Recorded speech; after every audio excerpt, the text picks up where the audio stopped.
is Taj of the Beat. And welcome, ladies and gentlemen, boys and girls, guys, gals, and non-binary pals to another episode of All the Above, the show that gives you an unstandardized take on education. I'm Jeffrey Garrett, one of your co-hosts, and I've been a middle and high school principal and a high school social studies teacher. And even though I'm coming to you from my living room, as always, I'm joined by Manuel Rustin, your favorite teacher's favorite teacher. I'm a high school history teacher. This has been my 16th year in the classroom, and this, of course, is all of the above. And for those of you who normally watch us on YouTube, you will see that we are socially distanced as recommended by the CDC. And I believe, Jeff, last episode I said we're about 40 miles apart. I looked into that. It's actually about 25 miles, but that is well above the 6-foot recommendation that from the sounds CDC. about right. Sounds about right. And Yeah. when you turn on the press conference and you see the people at the White House about 6 inches from one another, Manuel, maybe we're compensating for them. Yeah, for sure. I don't even bother watching those anymore. But in any case, folks, even though we're not in the normal TV studio, we're going to keep the show rolling. And Jeff, what is on the agenda for today's episode? Well, Manuel, as always, we got a good one for folks. And we know that this is a special time, right? Here we are, 25 miles apart, bringing you great content here on All the Above. And we know that for educators out there, this has been a time where it just seems like everything has perhaps been turned upside down or is on its head in one form or another. And one of the big questions that I know is on people's minds and that we've been talking about even for you and your class is what to do about grades. So as we rush to continue school and, distance learning and, helping students continue to make progress, how does that translate into grades at the end of the semester? And what are the bigger implications of that on things like college admissions for this year's juniors next fall? So we're going to get into that a little bit, and we have hopefully a familiar face, just a really powerful voice, someone that I know folks have enjoyed seeing here on All the Above before. Joining us today, the great and powerful Leo Glaze to share his perspective on this question as well. Absolutely. Jeff, I think that's important enough that we should just jump right into the seminar, skip the do now for this episode, because grades during this school closure COVID-19 crisis, that's on the top of people's minds. So let's get right into it with today's seminar.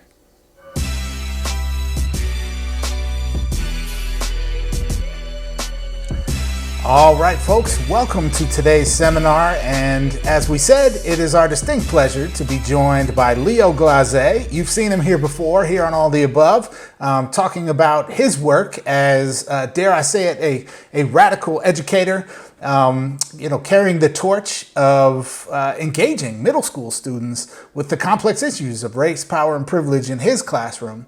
And he's back here with us today to unpack a really fascinating and important issue that I know every educator out there is thinking about in one form or another, that being the issue of grades.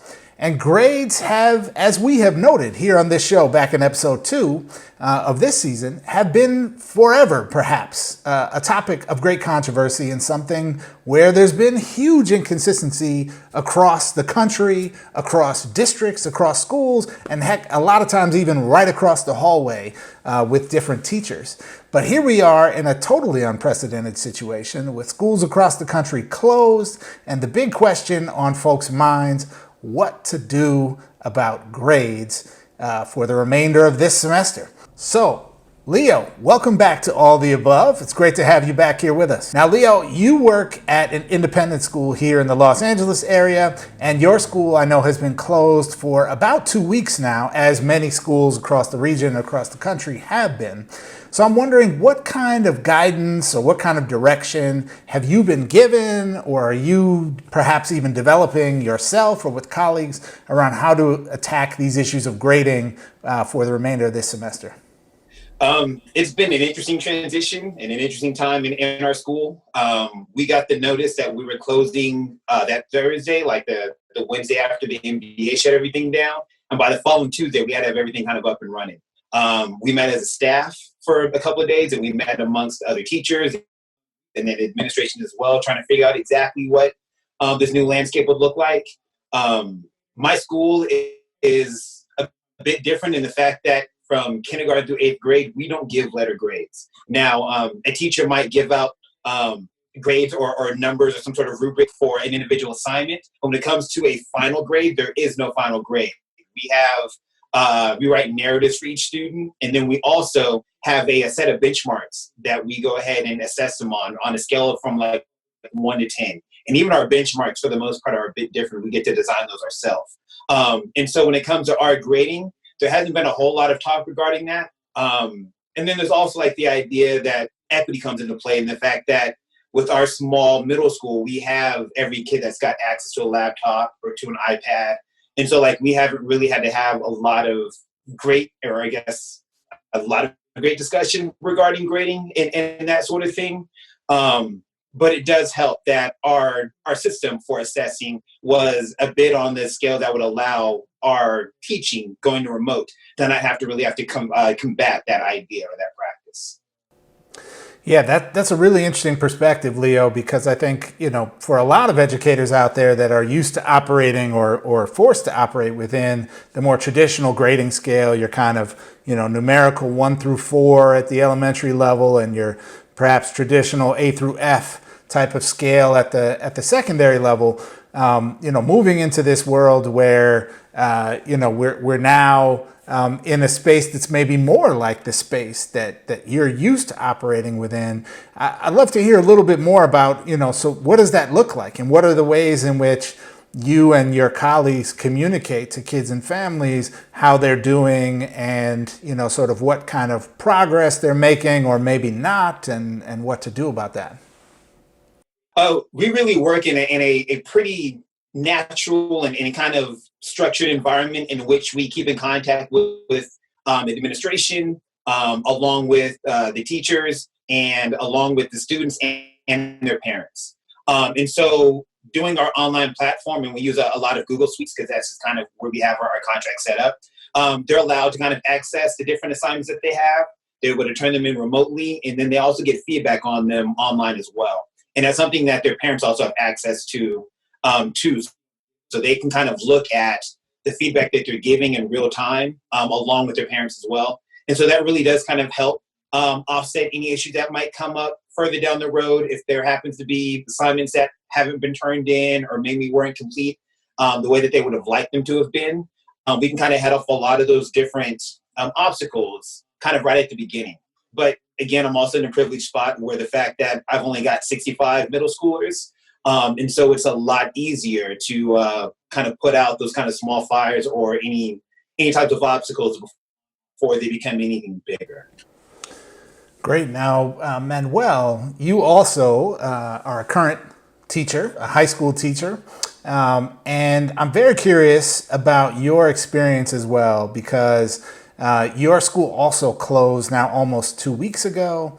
And being a high school teacher, you're at the kind of level of the educational spectrum where grades perhaps have the highest stakes that they have in a student's K-12 education trajectory, where the grades you give are going to go on a transcript that colleges are going to look at, right? And so the pressures are certainly felt by kids and families and educators alike. So, Manuel, what kind of practices are you employing right now? What kind of guidance or direction have you and your colleagues been given around grading?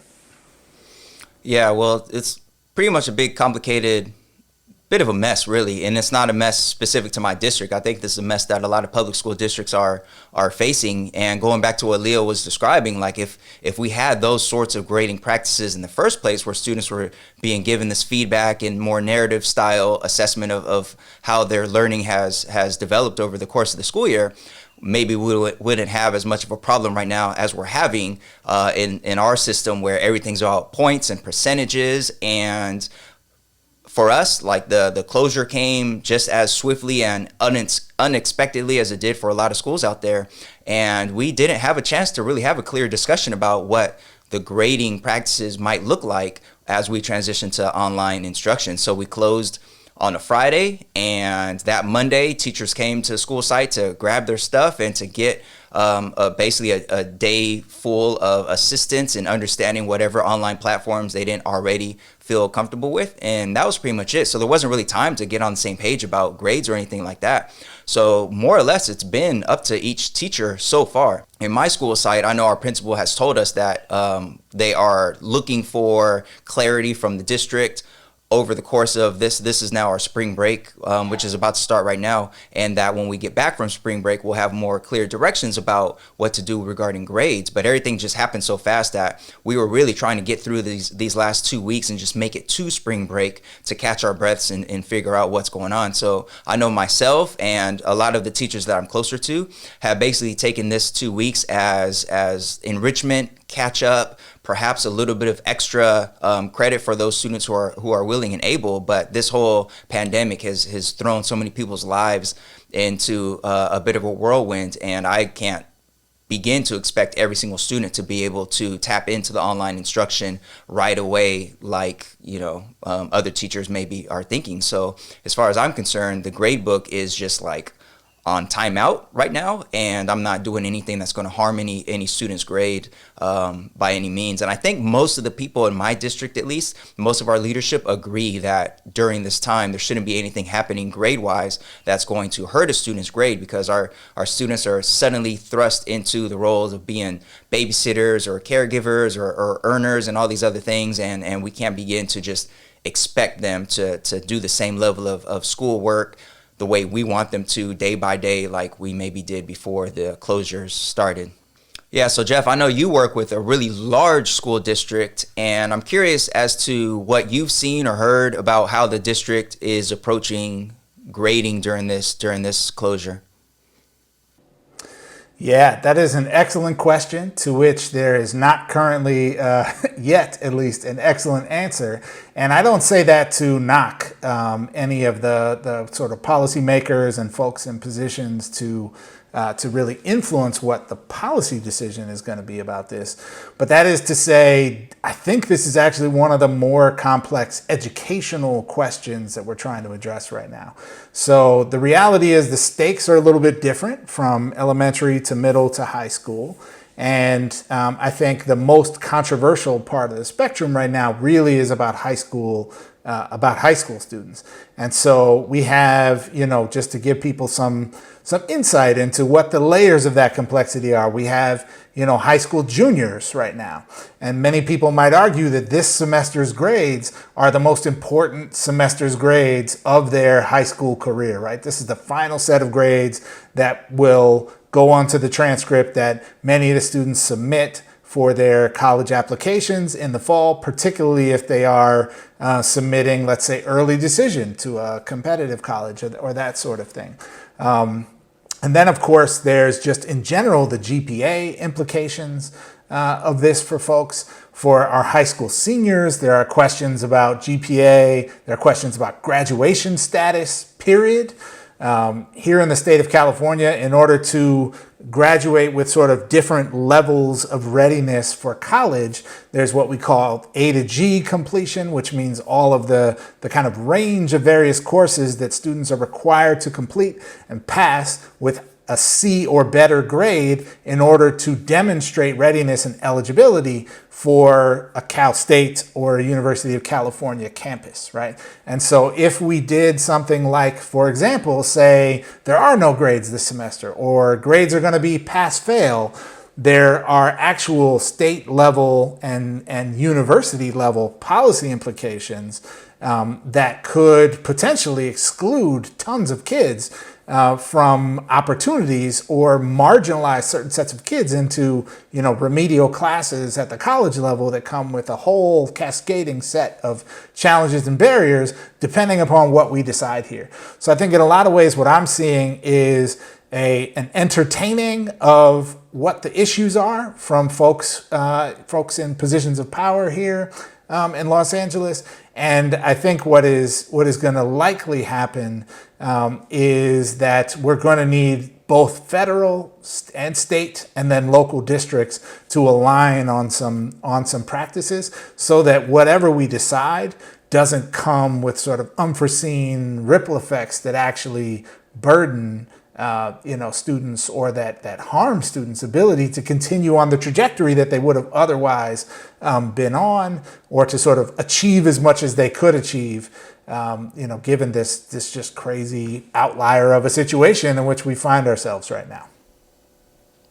Yeah, and I think that pretty much points to the larger problems here, because I think you have schools that, like what Leo described for him and his students, that take grading in a certain narrative approach, and then schools that are strictly points-based, percentage-based, and this and that. And now you have, in the middle of the existing variance between how different schools and different districts approach grading, you have this massive pandemic. And I agree with you that really the discussion needs to be what district level, state level, federal level understanding can we arrive at as to what the grades should actually look like for this transcript. Because if one district does pass fail or just no grade, an ungraded semester, but then you have other schools that go ahead and do the points, and all their kids end up with A's and B's or whatever, you have all these inequities buried within that. So I think what we really should discuss now maybe is what should that statewide or federal level understanding be? Like, what should the transcripts look like, particularly for current juniors and graduating seniors? Like, what does this spring semester transcript even look like? So maybe we'll start with Leo. Leo, if we're up to you, what would be our approach for transcripts for this semester? It's a tough one. It is. As you all are talking about, like, high school juniors and seniors, as a middle school teacher and a career middle school teacher, like, I tend to think about, like, my 8th graders that are going off to maybe other high schools, or other kids that have to deal with that as well, and they're going off to high schools now. And that might dictate, like, if they're going to get into an honors program and therefore an AP, which can now kind of ripple effect into a college further down the line for them.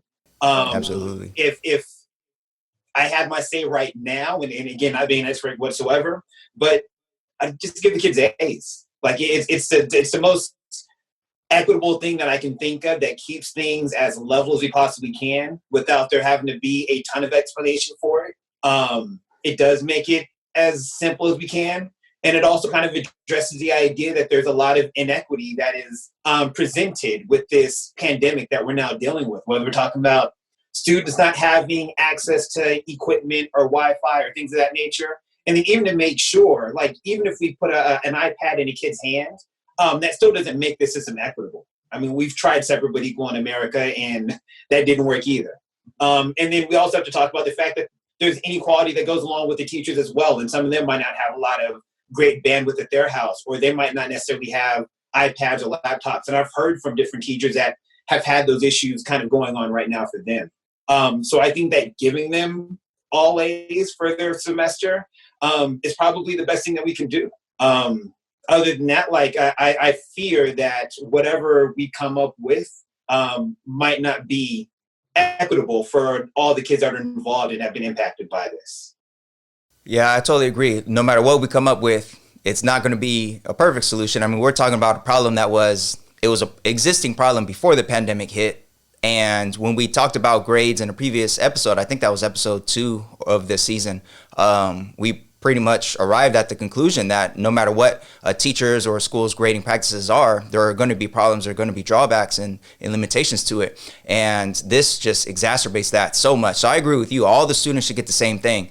So I'm not against the idea of giving them all A's. That's good with me too. I was thinking more along the lines of just have it be an ungraded semester, just like a NG on the transcript, just no grade, and give kids credit for those who prior to the school closure showed up most of the days and their attendance records are there. They were part of that class. Just give them credit for that class. But the thing with that is, of course, everybody would have to do that, because if some schools do that and other schools don't, then you have those same inequities that Jeff pointed to earlier. And for that to happen, for there to be consistency across all different systems, we would need some leadership from the state. I think we could get leadership from the state, but we will also need federal leadership. And as of right now, I don't think we could count on Betsy to solve any problem in education, let alone the problem of what transcripts will look like for the semester. So thinking about California specifically, I say leadership from the state to all the districts, no grade for the semester, give students course credit for those who who were basically in school and in that class that semester. And also we would need an understanding from the UC system and the California State University system to basically to disregard this semester and not give any student an advantage who might be at maybe an independent school that decides to go ahead and give letter grades. Just disregard the semester so that no one gets a unfair advantage for being at a school that decided to do its own thing. So that I'm right with you. All A's or all no grade, all whatever. Every student gets the same thing. Give them the credit, and let's move forward to a new school year. Jeff, what do you think? Yeah, I think I'm inclined to agree with you both. I got a good chuckle there out of the idea that we need federal leadership on this question right now, because of course you're correct, and of course there's a 0% chance that we get 0%, less than zero if possible.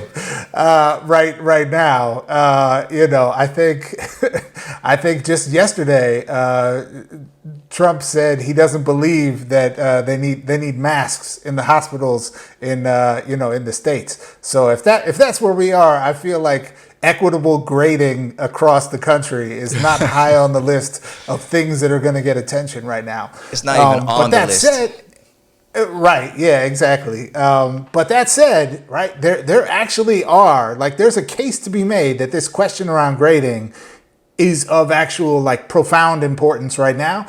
Like, maybe the most important thing outside of, like, making sure school lunches get to, kids and families who are hungry, right? But because of the just like massive ripple effect that grades have, and Leo, I'm so glad you spoke to the like long-term effects, right? So the organization I work for, we do a lot of work around kind of looking at what indicators show kids are on track and ready for college, even early in their educational career. And one of the most important things, right? It's not like rocket science stuff, right? It's like reading on grade level, coming to school, right? Attendance, and then your grades, right, are actually a powerful indicator. And so, depending upon how we answer this question, as you really spoke to, could have this 6, 7, or longer year window of impact on a kid's ability to get to the place that we hope they get to and that they might otherwise have gotten to had we not had this pandemic. So, there are big reasons for us to prioritize this. I think also, we all are educators who work in one of the largest urban areas in the country, right? And so we think through this conversation through the lens of urban education, which is certainly very important. But one of the other places where the inequities baked into our system rears its ugly head right now in a way that is even more pronounced maybe than it was 3 weeks ago before we were having this conversation, has to do with rural schools in rural areas where we have huge swaths of the country that don't even have high-speed internet access, that literally have dial-up internet access or, maybe some kind of satellite dish level internet access that is as if they are existing in the mid to late 90s right now, right? From that perspective. So even though we're struggling in the urban context of like how do we get iPads and Chromebooks to all the kids, and can we get emergency funding, and can Verizon send out hotspots to everyone?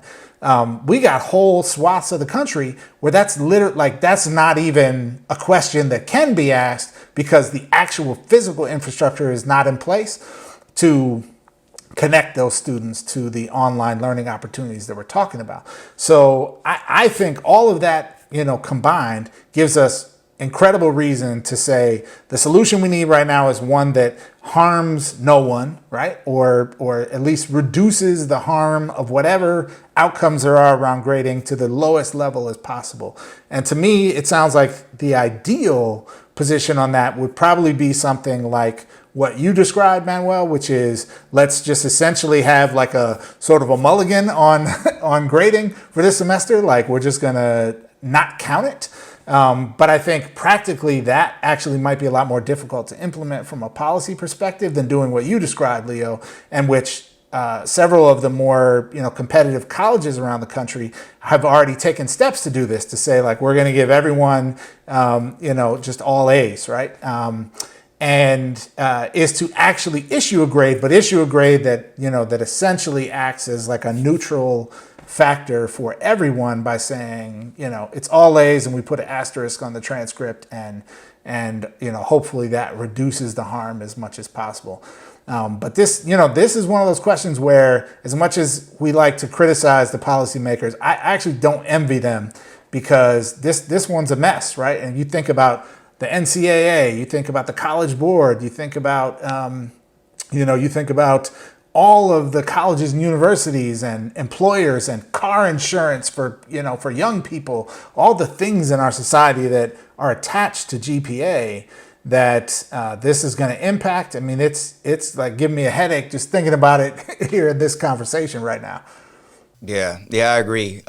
You know what? I'm with Leo, all A's, because that will address the problems, Jeff, that you just mentioned in terms of GPA, in terms of, NCAA eligibility, all these other things. Like, just have an A on the transcript. Every student who is experiencing this school closure situation, this global pandemic, which is every student they're all experiencing it in some way or another. If nothing else, that spring semester transcript, all A's for being part of this global experience, and, let's just move on. So I agree. All A's, that'll neutralize any kind of benefit that somebody might get, any kind of unfair benefit that somebody might get for being at a school where their grading was different than this other school on the other side of the country. I'm with it. All A's. Yeah, we've declared it. And independent schools don't necessarily have to go by any federal or state mandates either. So that could further give independent schools like my own an upper hand on giving kids actual grades. Rather than a no grade or leaving the grades at where they were before the pandemic hit and we shut everything down. Independent schools have enough of an advantage in a lot of ways, and that's probably another one that we don't need. Nah, absolutely. I'm with you. All A's. And I don't know, we could sell it to the conservatives, just an A for America. Who could be against that? That's how we package it to those right-wing folks out there that think this is just a giveaway, a handout to those students who didn't work hard during the pandemic. Affirmative action on steroids, man. Steroids. Well, that's what this is. Yes. If business can get $5 billion, our kids can get a couple of A's. Hey, that's facts right there, man. We're tossing all this money towards Wall Street. Let's toss some grades to students. They worked hard for that corporate welfare. Yeah, they gave up enough for a rainy day, I guess. Guess not. They should have pulled on them bootstraps, but I guess they don't have to, because they could just get bailouts when they trip. Whatever. That's another show. That's another podcast. But man, I want to be there for that one too. Yeah, absolutely, man. All right, folks. So what do y'all think? So I think we've reached a consensus. Us three believe that all students should be given an A for their classes and class credit for the semester for just having this tremendously traumatic experience that they are having to exist through. And of course, all the inherent inequities that come with trying to figure out what anybody's grade should be. Let's just let them have all A's, and let's start next school year off fresh. So what do y'all think? Let us know. Drop a comment. And let us know if you're at a school right now where that has already been decided, because I would love to hear if there's a school out there that has already said, boom, all A's for our students. All right, Jeff, what's the likelihood that this is going to happen? Any kind of consensus about grades for this pandemic? Well, I think there's a almost certainty that there will be some policy decision, because there are too many things that if we just allowed for a district by district approach, there would be real harm done to huge swaths of kids across the country, and where even if we had a just purely state by state approach, there would be massive issues kind of baked into the system there that I think would be politically untenable for folks. Maybe we get to a place where states make different decisions, and then the sort of college admissions level and the college board level of things, the national organizations essentially agree to hold everyone harmless regardless of what your state decides. I could see that type of thing. But, we're even at a situation, think about this for a second, all grades aside, we're even at a situation where most states have in their ed code or in state law requirements around what has to be done in order to earn a credit at all, in addition to your grade, right? And usually those attach to seat time. So, what does seat time even mean when, kids are zooming in to a class lecture on their couch or, sitting on their front stoop or whatever, right? So, these are questions that are going to have to be answered one way or another. And so I think there's a certainty around that. There's a whole host of uncertainty around like exactly where it's going to come to rest. But I think what we've talked about here is at least, the least bad option that I can think of right now. And, in terms of how we resolve this. Yeah, I agree. Leo, what do you think? Is this going to happen? We're going to get all A's this semester? I would love to see it happen. At the very least, I'd love to see it in our state and maybe have a shot at happening, but federally, yeah. Normally the stuff that should happen normally doesn't, so I'm not holding my breath. Yeah, I'm with you on that. All right, folks, so that about does it for today's seminar. Again, let us know what you think. What should the transcripts look like for the semester? And what has your school said? Especially if you're at a school that's already said, give all the kids A's. We want to hear from you, so definitely hit us up. All right, up next is our class dismissed.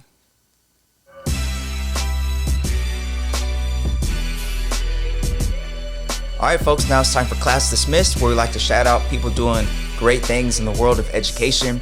And today's class dismissed is a truly bittersweet one. Jeff, talk to us. Yeah, Manuel. Well, this period of time since the school shutdowns across the country and really the shutting down of many parts of America in response to the COVID-19 pandemic has certainly been disruptive to schools in a way that I think it's fair to say is completely unprecedented in our nation's history. And this week we got some really sad news that, as far as we know, at least the first school principal to succumb to the symptoms of COVID-19 happened in New York City. The principal was named Desanne Romaine. She was the principal of the Brooklyn Democracy Academy.